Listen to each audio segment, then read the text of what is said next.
کہ یہ پڑھی جا سکتی ہیں، لیکن اگر کوئی شخص مصروفیت کی وجہ سے نہ پڑھ سکے تو اس کی رخصت ہے، گنجائش ہے۔ جمعہ کے بعد کی سنتیں۔ نبی صلی اللہ علیہ وسلم نے فرمایا، جب تم جمعہ کے بعد نماز پڑھنا چاہو تو 4 رکعت ادا کرو۔ معلوم ہوا کہ جمعہ کے بعد 4 رکعت سنت پڑھنی چاہیے، اور اگر کوئی 2 رکعتیں بھی پڑھ لے تو جائز ہوگا۔ حضرت ابن عمر رضی اللہ عنہ روایت کرتے ہیں کہ رسول اللہ صلی اللہ علیہ وسلم جمعہ کے بعد کچھ نماز نہیں پڑھتے تھے، یہاں تک کہ اپنے گھر آتے تو 2 رکعت پڑھتے۔ بعض علماء نے یہ تطبیق دی۔ تطبیق کا کیا معنی ہوتا ہے؟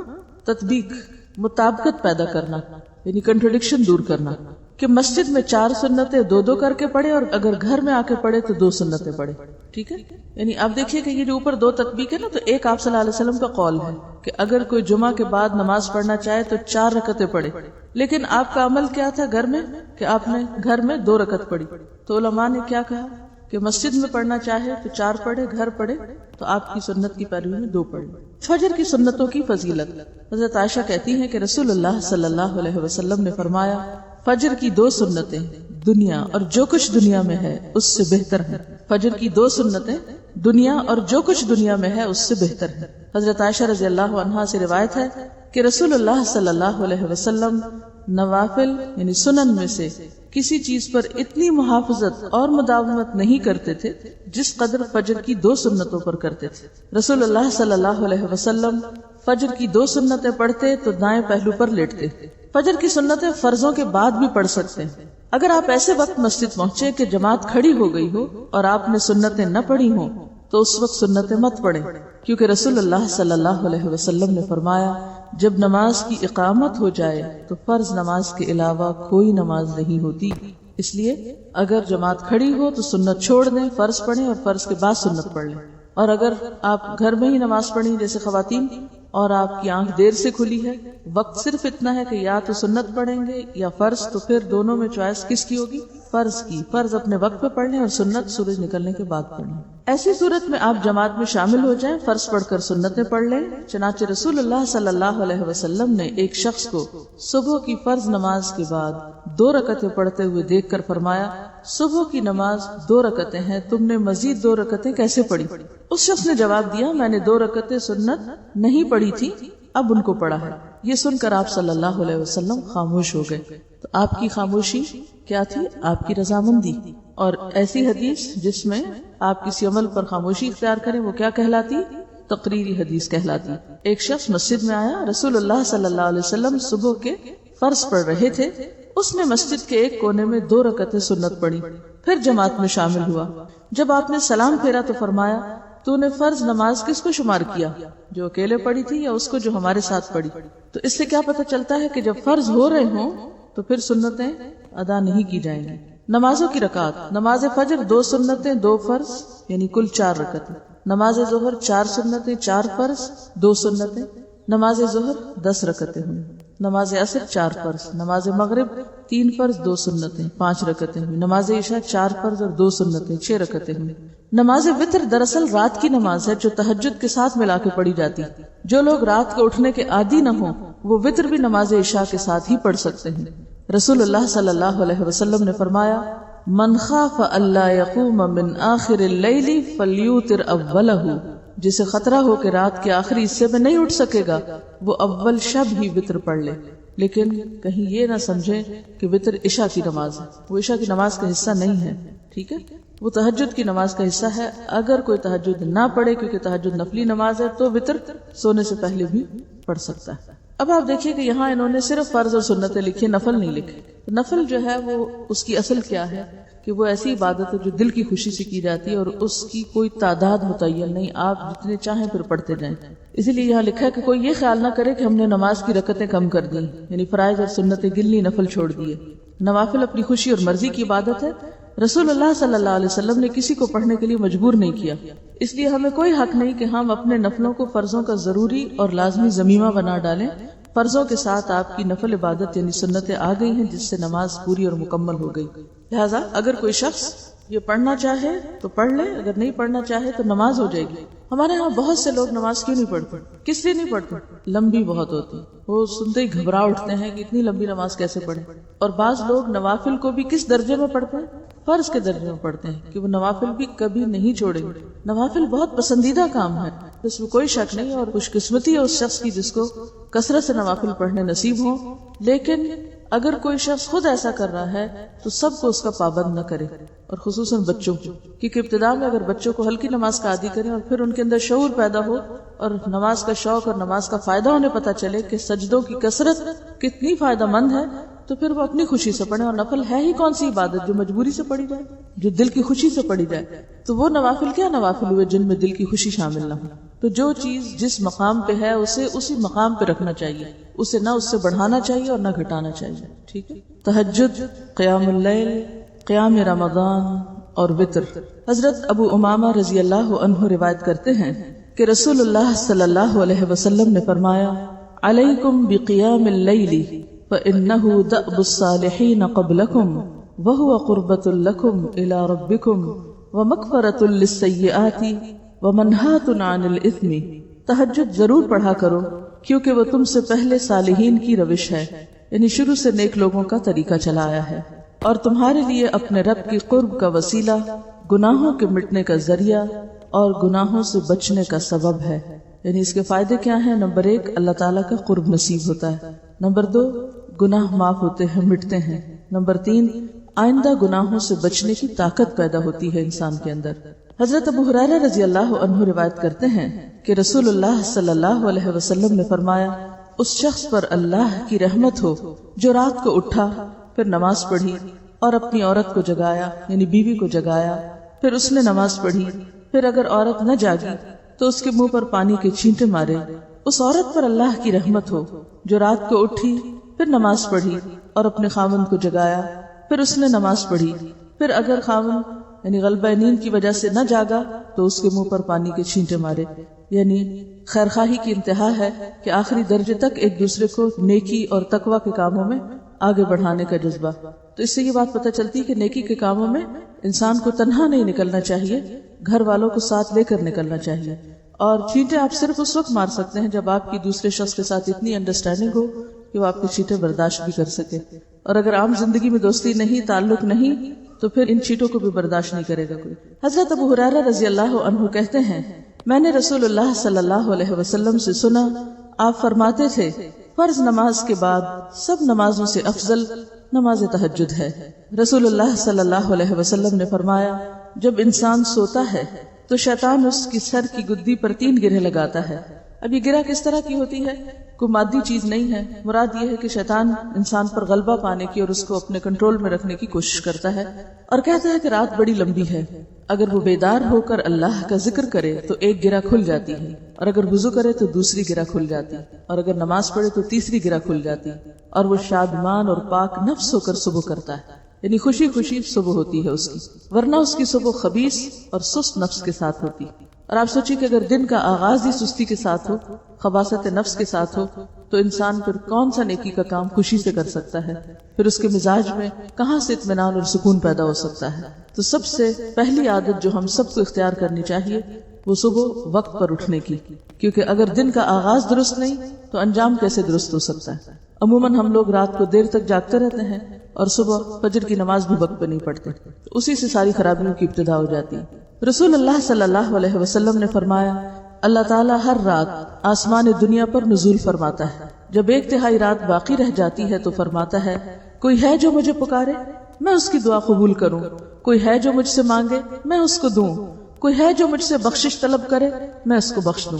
ہم میں سے ہر شخص اس بات کا حریص ہے کہ اس کی دعائیں قبول ہوں، لیکن جو دعاؤں کی قبولیت کا وقت ہوتا ہے اس سے فائدہ نہیں اٹھاتے، اور پھر جب کوئی ضرورت پڑتی ہے تو بندوں سے مانگتے ہیں، یا بندوں سے توقع رکھتے ہیں، یا بندوں کا سہارا ڈھونڈتے ہیں. اور آپ سوچئے کہ اللہ تعالیٰ اس وقت ان بندوں کو کس نظر سے دیکھتا ہوگا جو ضرورت کے وقت اللہ کو چھوڑ کر جو ہر چیز دے سکتا ہے بندوں کے در پہ جاتے ہیں، یا بندوں سے توقع رکھتے ہیں، یا بندوں پر تکیہ کرتے ہیں، یا بندوں پر توکل اور بھروسہ کرتے ہیں. آپ خود سوچئے، ذرا تھوڑا سا اس بات کو محسوس تو کیجئے کہ جو قادر مطلق ہستی ہر وقت آپ کو دینے کو تیار ہے، اس کو تو آپ بھول جائیں، اور بندے جو کسی کام کے قابل نہیں ان پہ بھروسہ کر بیٹھے اور ان سے امیدیں لگا بیٹھے.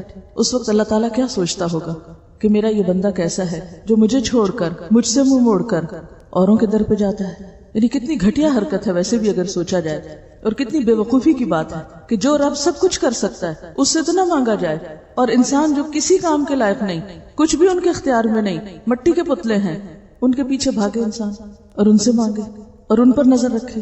تو پہلی چیز جو ہمیں زندگی میں لانی ہے وہ اللہ کی پہچان ہے، اور اللہ کی قدر پہچاننے کی بات ہے، اللہ کی عظمت کو دل میں لانے کی بات ہے۔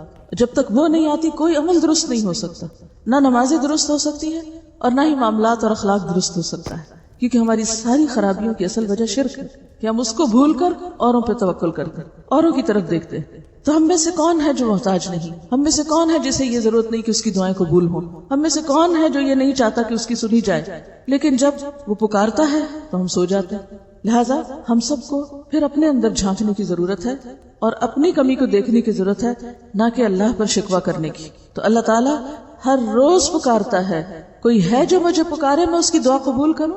کہاں ہے پکارنے والے؟ کہاں ہے ضرورت مند اور حاجت مند؟ کوئی ہے جو مجھ سے مانگے تو میں اس کو دوں؟ کوئی ہے جو مجھ سے بخشش طلب کرے میں اس کو بخش دوں؟ دیکھیں کب تک ہم سوتے رہیں گے اور اس سے استغفار نہیں کریں گے؟ کہیں ایسا نہ ہو کہ اس مصیبت میں جا پڑے کہ جہاں پھر سونا نصیب ہی نہ ہو، جہاں پھر کوئی سو ہی نہیں سکتا۔ نبی رحمت صلی اللہ علیہ وسلم کا شوق تہجد، حضرت مغیرہ رضی اللہ عنہ فرماتے ہیں رسول اللہ صلی اللہ علیہ وسلم نے رات کو تہجد میں اتنا لمبا قیام کیا کہ آپ کے پاؤں سوج گئے۔ آپ سے سوال ہوا آپ اتنی مشقت کیوں کرتے ہیں؟ آپ تو اللہ کے پیارے ہیں، اللہ کے قریب ہیں، آپ کیوں اتنا تھکاتے ہیں خود کو؟ حالانکہ آپ مغفور ہیں، یعنی آپ کی تو ہر چیز بخشی جا چکی ہے، یعنی آپ تو اللہ کے چنے ہوئے بندوں میں سے ہیں، آپ پر تو اللہ کی رحمتیں ہیں۔ آپ نے فرمایا کیا پھر میں اللہ کا شکر گزار بندہ نہ بنوں؟ یعنی اگر اللہ نے مجھ پر اتنا انعام کیا ہے، اتنا کرم کیا ہے کہ ہر نعمت سے نوازا ہے، نبوت کی نعمت سے نوازا ہے، بخشش و رحمت کی نعمت سے نوازا ہے، تو پھر کیا مجھے شکر گزار نہیں ہونا چاہیے؟ یہ سب کچھ پا کے پھر سو جانا چاہیے، پھر آرام کرنا چاہیے، پھر اسی رب کو بھول جانا چاہیے جس نے یہ سب کچھ دیا؟ تو شکر گزاری کیا ہے؟ نعمتوں کا اعتراف اور نعمتیں پا کر نعمت دینے والے کو یاد رکھنا، اس کو نہ بھولنا اور اسی کو نمبر 1 رکھنا۔ نیند سے جاگتے وقت یہ دعا پڑھیں۔ حضرت عائشہ رضی اللہ عنہا فرماتی ہیں کہ رسول اللہ صلی اللہ علیہ وسلم جب رات کو بستر سے تہجد کے لیے اٹھتے تو یہ دعا پڑھتے، اللہ اکبر 10 بار، الحمدللہ 10 بار، سبحان اللہ و بحمدہ 10 بار، سبحان الملک القدوس 10 بار، استغفر اللہ 10 بار، لا الہ الا اللہ 10 بار، اور پھر اللہم اعوذ بک من ضیق الدنیا و ضیق یوم القیامہ 10 بار۔ یہاں گنتی کا ذکر ہوا کیونکہ ایک سے زائد تسبیحات، اور 10 بار گننا کچھ مشکل بھی نہیں۔ ساری تسبیحات پڑھ کے اللہ کی بڑائی بیان کر کے، اللہ کی تعریف بیان کر کے، اللہ کی تسبیح بیان کر کے، استغفار پڑھ کے، لا الہ الا اللہ پڑھ کے جو افضل الذکر ہے، اور پھر دعائیں مانگتے جن میں سے ایک ہے اللہم اعوذ بک من ضیق الدنیا و ضیق یوم القیامہ، اور پھر اللہم اغفر لی واہدنی وارزقنی وعافنی، اور پھر تہجد شروع کرتے۔ ترجمہ کیا ہے؟ اللہ سب سے بڑا ہے، ساری تعریف اللہ کے لیے ہے، اللہ اپنی تعریف سمیت ہر عیب سے پاک ہے، میں نہایت ہی پاکیزہ بادشاہ کی پاکی بیان کرتا ہوں، میں اللہ سے بخشش طلب کرتا ہوں، اللہ کے سوا کوئی سچا معبود نہیں ہے، اے اللہ میں دنیا و آخرت کی تنگیوں سے تیری پناہ مانگتا ہوں، اے اللہ مجھے معاف فرما، مجھے ہدایت عطا کر، مجھے رزق دے اور عافیت سے نواز۔ تو اس سے یہ بھی پتہ چلتا ہے کہ تہجد کی دعاؤں میں بہترین دعائیں کیا ہیں جو مانگی جا سکتی ہیں، اور وہ استغفار ہے اور دنیا اور آخرت کی تنگی سے پناہ مانگی گئی ہے۔ وہ پیچھے ہم نے پڑھا نا معیشتاً ضنکا کا، اور یہاں کیا ہے؟ اے اللہ میں دنیا اور قیامت کے دن کی تنگی سے تیری پناہ چاہتا ہوں۔ تو دنیا کی تنگی کیا ہے؟ کہ انسان کے پاس سب کچھ ہو لیکن پھر بھی اس کا دل خوش نہ ہو اور مطمئن نہ ہو، یا پھر رزق کی تنگی، دل کی تنگی اور مختلف چیزوں میں تنگی، اور پھر اسی طرح آخرت میں قبر میں تنگی، یعنی عذاب قبر، اور قیامت کے دن بھی جو مختلف احوال ہیں یوم القیامہ کے، ان سب میں ایک تنگی اور گھٹن کا شکار ہونا۔ تو اس کی دعا مانگی کہ اللہ میں ان ساری تنگیوں سے اپنے آپ کو بچا کے تیری پناہ میں دیتا ہوں، اور پھر ہدایت کی دعا، رزق کی دعا، عافیت کی دعا، یعنی کتنی خوبصورت دعائیں ہیں جو نبی صلی اللہ علیہ وسلم نے مانگی۔ بعض اوقات ہم مانگنے لگتے ہیں نا تو سوچتے ہی رہ جاتے ہیں مانگے کیا، تو سمجھ ہی نہیں آتی کیا مانگے۔ تو یہ جو مسنون اذکار ہیں یہ اس لیے بھی سیکھنے ضروری ہیں کہ ہمیں مانگنے کا سلیقہ آئے۔ اگر خود مانگنا نہیں آتا تو اللہ کے رسول صلی اللہ علیہ وسلم نے جس طریقے سے مانگا اسی طریقے سے ہم مانگ لیں۔ رسول اللہ صلی اللہ علیہ وسلم نے فرمایا، جو شخص رات کو نیند سے جاگے اور کہے لا الہ الا اللہ وحدہ لا شریک لہ لہ الملک ولہ الحمد وہو علی کل شیء قدیر الحمد للہ وسبحان اللہ واللہ اکبر ولا حول ولا قوۃ الا باللہ، اللہ کے سوا کوئی سچا معبود نہیں ہے، وہ ایک ہے، اس کا کوئی شریک نہیں ہے، اسی کے لیے ساری بادشاہی اور اسی کے لیے ساری تعریف ہے، اور وہ ہر چیز پر خوب قدرت رکھنے والا ہے، ساری تعریف اللہ کے لیے ہے، اللہ ہر عیب سے پاک ہے، اللہ سب سے بڑا ہے، بدی سے بچنے اور نیکی کرنے کی کوئی طاقت نہیں مگر اللہ کی توفیق سے۔ یہ بات جب انسان کہتا ہے کہ اللہ کی توفیق سے ہی میں سارے کام کر رہا ہوں، تو پھر انسان کتنی بھی بڑی نیکی کر لے یا اللہ اس کو توفیق دے تو اس کے دل میں نہ غرور آتا ہے، نہ تکبر آتا ہے، اور نہ ہی کسی قسم کی اپنی بڑائی آتی ہے کہ میں بڑی چیز ہوں۔ لیکن جب انسان یہ سمجھتا ہے کہ جو نیکی وہ کر رہا ہے یہ اس کے علم کی وجہ سے ہے، یا اس کی طاقت اور جرت کی وجہ سے ہے، یا اس کے اندر کوئی اور خوبی ہے، تو یہ سراسر زیادتی کی بات ہے، اور ایسا شخص پھر تکبر کا شکار ہو جاتا ہے اور اپنے ہی کیے پہ خود پانی پھیر دیتا ہے۔ تو اس لیے بھی کثرت سے لا حول ولا قوت الا باللہ پڑھنا چاہیے۔ ہم عام طور پر لا حول کب پڑھتے ہیں؟ ہم کب پڑھتے ہیں لا حول؟ جب کوئی اور غلطی کرتا ہے، جب کسی کی کوئی حرکت عجیب لگتی ہے ہمیں، تو اس وقت ہم لا حول پڑھنا شروع کر دیتے ہیں۔ اپنے بارے میں تو کبھی لا حول پڑھا ہی نہیں۔ اپنی طرف سے ہونے والے شر اور اپنی خرابی اور اپنے نفس کے وسوسوں اور اپنی کوتاہیوں اور اپنی کمزوریوں اور اپنی غلطیوں کے اعتراف کے طور پر تو کبھی نہیں پڑھا۔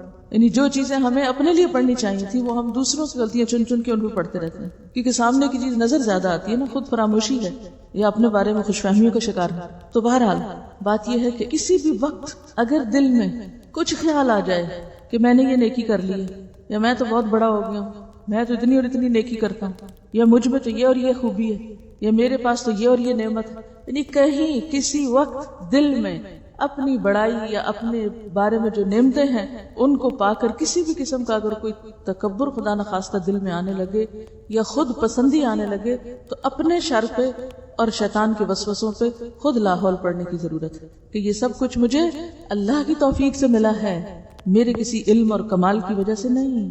کیونکہ شیطان کے کئی کنڈے ہیں نا، آپ نے وہ لیکچر شاید سنا بھی ہو، ایک لیکچر نیا آیا ہے شیطان کھلا دشمن، تو اس میں مختلف طریقوں سے بتایا گیا کہ شیطان کیسے کیسے وار کرتا ہے۔ خیر، برائیوں کی طرف بلانا اور برائیوں کو خوشنما بنا کے دکھانا تو الگ رہا، سب سے خطرناک وار جو اس کا ہوتا ہے، جس کا ہمیں پتہ بھی نہیں چلتا، وہ یہ ہوتا ہے کہ پہلے ہم سے بہت سی نیکیاں کروا لیتا ہے، ہمارے دل میں خیال ڈالتا ہے یہ بھی نیکی کر لو، یہ بھی اچھا، یہ بھی کر لو۔ جب ہم محنت مشقت کر کے بہت کچھ کر لیتے ہیں تو پھر کیا خیال ڈالتا ہے، تم تو کیا چیز ہو، تم تو وہ کچھ کر گئے جو کسی اور کے تو خیال میں بھی نہیں آیا، تم تو بہت ہی اچھے ہو۔ اب کیا ہوتا ہے، اب اندر اکساہٹ پیدا کرنا شروع کر دے، اب بیان کرو کہیں اپنی خوبی، ذکر کرو کہیں اپنی نیکی کا، اور جب انسان شروع کر دیتا ہے اب کیا ہوتا ہے، اپنے ہی ہاتھوں توڑ پھوڑ کر دیتا ہے، اپنے ہی ہاتھوں گنوانا شروع کر دیتا ہے۔ یعنی کسی انسان کے گھٹیا رویے کا اسی سے اندازہ لگایا جا سکتا ہے کہ وہ خود کو اچھا سمجھے اور دوسروں کو حقیر سمجھے، حالانکہ خود کو بھی اگر کچھ کرنے کی توفیق ہوئی تو وہ خود سے کہاں ہوئی، تو اللہ ہی کے دی ہوئی تھی۔ تو اس لیے آئندہ جب بھی لا حول ولا قوت الا باللہ پڑھے تو اس کا رخ اپنی طرف رکھے، لا حول ولا قوت الا باللہ تک پڑھ کے پھر کہے اللہم اغفر لی، اللہ مجھے بخش دے۔ خود سوچئے کہ اتنا کچھ پڑھ کے مانگا کیا جا رہا ہے، بخشش، کیونکہ انسان کے اوپر جو مصیبتیں آتی ہیں اس کے اپنے ہاتھ کے کیے سے آتی ہیں۔ اللہ بندوں پر ظلم نہیں کرتا، ہم خود اپنی جانوں پر ظلم کرنے والے ہیں، اور اللہ کو ہم سے کیا چاہیے، کیا پسند ہے، اعتراف۔ یہاں ہم غلط کرتے ہیں، اعتراف ہوتا ہے تو ہم کہہ سکتے ہیں اللہم اغفر لی، اور اگر دل میں یہ خوش فہمی ہو کہ میں تو بہت نیک ہوں تو پھر کس دل سے کہیں گے اللہم اغفر لی، کس بات پہ کہیں گے اللہم اغفر لی، پھر تو صرف لفظی تکرار ہوگی، ہاں اللہم اغفر لی، بے روح سے اللہم اغفر لی ہوگا۔ تو اللہم اغفر لی ساری تعریف کے بعد، اور پھر جب یہ صفائی ہو جائے فرمایا یا کوئی اور دعا کرے تو قبول ہوگی۔ اب یہ بندہ جو اپنے گناہوں کا اعتراف کر چکا، یہ ہے اللہ کا چنا ہوا، یہ پسندیدہ بندہ، ایسے بندے کو پھر اللہ نوازتا ہے، پھر وہ مستجاب الدعوات بنتا ہے، پھر اس کی دعائیں قبول ہونے لگتی ہیں۔ ہم سب چاہتے ہیں نا ہماری دعائیں قبول ہوا کریں، ہم سب کو یہ بات پسند ہے، لیکن کبھی نہیں جانا کہ اس کا راز کیا ہے، کس کی پکار اللہ کو پسند ہے۔ اور اگر وضو کر کے نماز پڑھے تو وہ بھی قبول کی جائے گی، کیونکہ ایسا بندہ ایک شعور اور احساس کے ساتھ آگے بڑھ رہا ہے نا نماز کی طرف۔ تو نیند سے جاگنے کی دعائیں کس کس کو آتی ہیں؟ سب کو آتی ہیں، جس کو نہیں آتی وہ یاد کر لے، اب دیکھیے کہ آپ بستر سے اٹھے ہیں، پڑھ رہے ہیں لا الہ الا اللہ وحدہ لا شریک لہ لہ الملک ولہ الحمد وہو علی کل شیء قدیر الحمد للہ وسبحان اللہ واللہ اکبر ولا حول ولا قوۃ الا باللہ اللہم اغفر لی، اور پھر اٹھ کے وضو کرے، دعا مانگے، نماز پڑھے، قبولیت ہوگی۔ لیکن اگر ہم پڑھتے ہی نہیں، اگر اٹھ کے دعا ہی نہیں پڑھتے اور دعا آتی ہی نہیں، ہم ایک ہی دعا پڑھتے ہیں نا عام طور پہ، کون سی؟ الحمدللہ الذی احیانا بعد ما اماتنا والیہ النشور، اور بس آج سے یہ بھی پڑھنا شروع۔ یہ کلمہ سب کو آتا ہے، اس میں کوئی نئی چیز نہیں۔ پڑھیے ذرا 3 دفعہ اس کو۔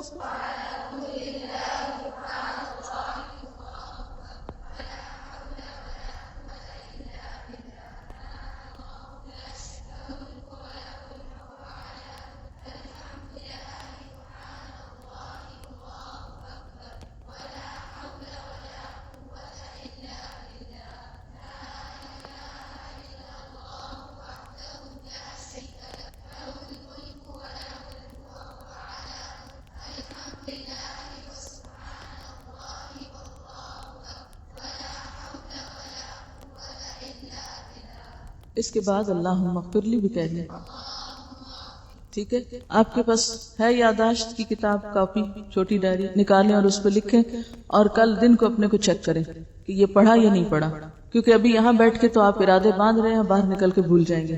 آپ کے پاس وہ چھوٹی کتاب ہے رسول اللہ صلی اللہ علیہ وسلم سے میرا تعلق، وہ اگر ہے تو کھول کے دیکھیے، اس میں صبح کے بیدار ہونے کی سنتوں میں یہ لکھا ہوا ہے، اگر نہیں تو وہاں بھی لکھ سکتے ہیں، آپ اس کو نکال کے دیکھیے اور لکھ لیجیے، اور اس کو چیک بھی کیجیے کسی نے کیا کہ نہیں خود کو۔ دیکھیے یہ کتابیں خرید کے بیگ بھرنے کے لیے نہیں ہیں، یہ سوچنے کے لیے کہ ہاں کل ہم گھر جائیں گے، یہ کورس ختم ہوگا نا تو ایک دفعہ ہم اپنی اچھی سی زندگی شروع کریں گے، ابھی تو صرف اکٹھا کر لیں، نہیں، ابھی سے شروع کریں۔ لکھا ہے اس میں بیدار ہونے کی سنتوں میں کیا لکھا ہے؟ مسنون دعا، بس یہ لکھا ہے۔ ہاں تو مسنون دعا کے آگے آپ لکھ لیجئے لا الہ الا اللہ وحدہ، بس اشارتاً لکھ لیجئے تاکہ آپ کو پھر آئندہ زندگی میں کبھی نہ بھولے، کیونکہ جب آپ خود کو پھر خود چیک کریں گے تو خود ہی اندازہ ہو جائے گا کہ آپ کہاں کھڑے۔